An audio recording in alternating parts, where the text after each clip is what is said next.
I feel like I say this every year, and it's probably because I do say this every year.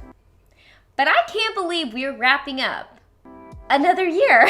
It is now the end of 2022, and as we're moving into 2023, I thought I'd hop on here and discuss some of the beauty trends I predict are going to become popular in 2023, or just have a general discussion. I'm gonna share with you guys whether or not I like these things that I'm seeing. Some of them might be a little bit more controversial than others, but let's just go ahead and get into it. So the first trend I want to talk about is something that I'm calling it a trend, but I don't actually believe it is a trend because it's something that I feel like is a new approach when it comes to beauty. And that is what I call ingestible beauty. Now, when I'm talking about ingestible beauty, I mean anything that you would take as far as supplements go, as far as vitamins go, just anything like that. One of the areas that I feel is most neglected. I'm so excited to share with you guys this product because they're also partnering with me on this video, and I think it is such a revolutionary idea. And I'm surprised that we haven't been doing this sooner, and that is taking care of our oral health. Now, besides the fact that like our oral health, our teeth in general, your breath and everything is something that, people see and experience day to day, I also think it's really important, and people are learning that your oral health has a lot to do with your overall health. This is something I'm really excited about. This is the Oritex. This one in particular is the Green Breath, and I also have the Teeth and Gums.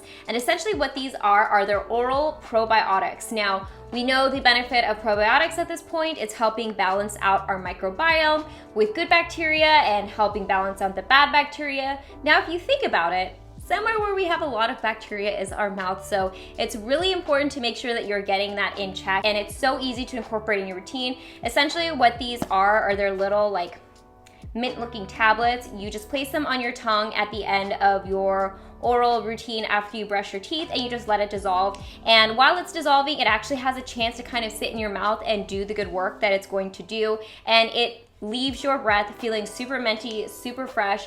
This one's my favorite, the Green Breath. In fact, I just had my teeth cleaned on Monday, and I had rave reviews from my dental hygienist. So these are available on Amazon, both the Green Breath as well as the Teeth and Gums. And I believe they have another variety. I'll put the links down in the description box below.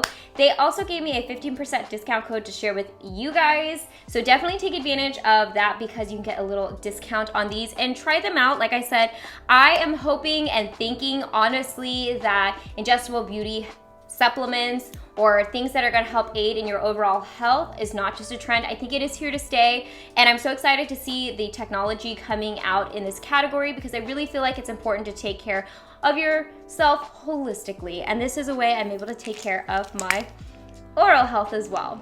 So the next trend that I'm seeing a lot of is a movement towards acceptability when it comes to any type of skin condition, whether that's acne, hyperpigmentation, aging. I feel like a lot of us are getting more used to seeing normal skin, and while there's still a heavy prevalence of filter and editing in social media and online, I feel like I'm seeing a lot more people show their real skin. And so for me, that's very refreshing because I by no means have perfect skin, and seeing other people who have similar skin to mine, it makes me feel a lot better.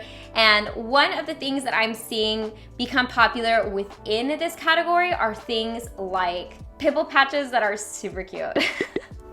Now, I have to say, I do feel like when it came to wearing pimple patches in public, I saw this a lot in Korea and still do. And now that they've become more popular in Western countries, I feel like I'm seeing more people walk around with pimple patches, which is exciting. I actually do that myself, and so I'm excited to see other people do that as well and know what I have on my face.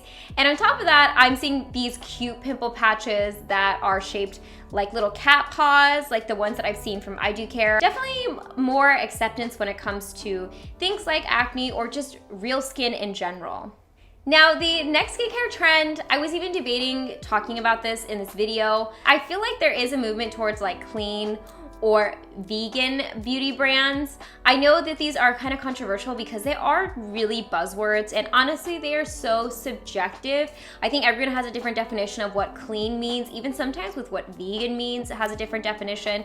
But I think overall, there's just been more of a movement towards using more higher quality ingredients, more ingredients from the earth versus made in, factories. I also see a lot of more ethical sourcing when it comes to these types of brands, whether or not they're eliminating animal testing or the way that they're sourcing their ingredients is more sustainable, or even packaging. I feel like we are trying to move towards impacting our environment less, and also just trying to take care of ourselves, but also take care of the world around us. And I think that has a lot to do with like climate anxiety. So I do think it's a good thing. I do see brands honing in on that, but I don't necessarily fault them for that, if that makes sense.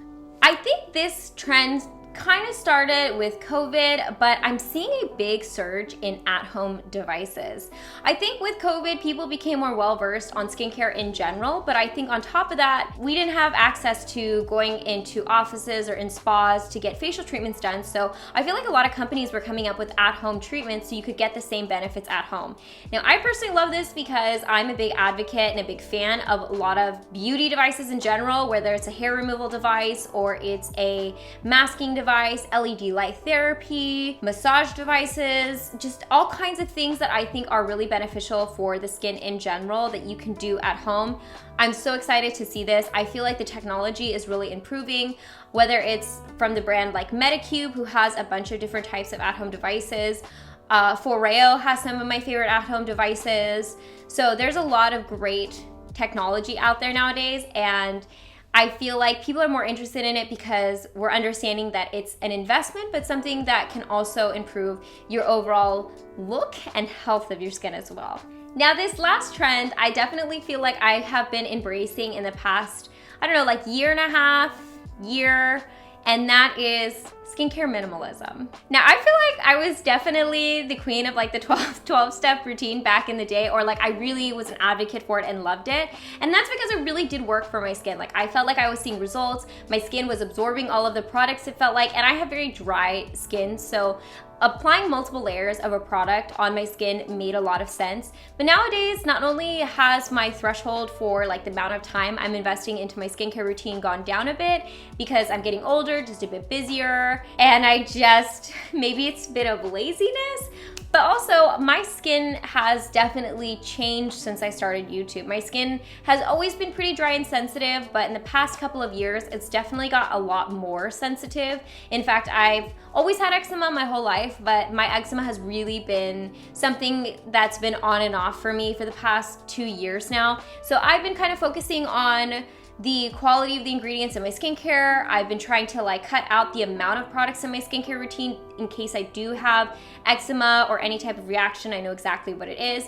Having said that, I still layer on probably just as much product because I apply like multiple layers of my toners or essences, or even sometimes my serums. Sometimes I even double moisturize, but I'm using less products, if that makes sense. So same amount of skincare is going on my face, but less products. Am I making sense? I hope you understand me. But yeah, I think it's also helpful that brands have been also paying attention to sensitive skin concerns. I love that there are so many more products out there that have eliminated essential oils from their formulas, that have eliminated fragrances, which tend to be pretty major sensitizers for the skin. So the fact that there's more things to pick from for people like that and like myself makes my job and makes my life a lot easier. So I have really appreciated that, and I guess I've been embracing skincare minimalism with an asterisk.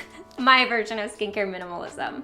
Anyways, guys, I hope you enjoyed this video. Just want to hop on here, like I said, really quick and talk about some of these trends. I want to read in the comment section down below some of the trends you guys have noticed. What are the things that you have seen gain popularity, or what are some things that you've really been into or loving recently? I'm always open to your guys' recommendations, and I will go ahead and put links down in the description box as I always do, especially for the Auratics. I would highly recommend, and I'll also put the discount code for 15% off there as well. As always, I hope you guys are happy and healthy, and don't forget to rate, comment, subscribe, share with your friends and family, hit that notification bell, and I'll see you guys in my next video.